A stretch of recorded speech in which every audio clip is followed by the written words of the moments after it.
নমস্কার। উলঙ্গ রাজা নীরেন্দ্রনাথ চক্রবর্তী। সবাই দেখছে যে রাজা উলঙ্গ, তবুও সবাই হাততালি দিচ্ছে, সবাই চেঁচিয়ে বলছে সাবাস সাবাস। কারো মনে সংস্কার, কারো ভয়, কেউ বা নিজের বুদ্ধি অন্য মানুষের কাছে বন্ধক দিয়েছে, কেউ বা পরান্নভোজী, কেউ কৃপা প্রার্থী, উমেদার প্রবঞ্চক, কেউ বা ভাবছে রাজবস্ত্র সত্যি অতীব সূক্ষ্ম, চোখে পড়ছে না যদিও তবুও আছে, অন্তত থাকাটা কিছু অসম্ভব নয়।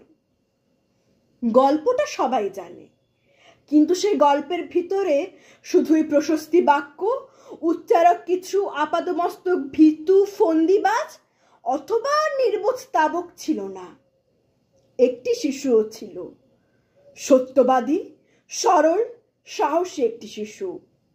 নেমেছে গল্পের রাজা বাস্তবের প্রকাশ্য রাস্তায়, আবার হাততালি উঠছে মুহুর্মুহু, জমে উঠেছে স্তাবক বৃন্তের ভিড়। কিন্তু সেই শিশুটিকে আমি ভিড়ের ভিতরে আজ কোথাও দেখছি না। শিশুটি কোথায় গেল?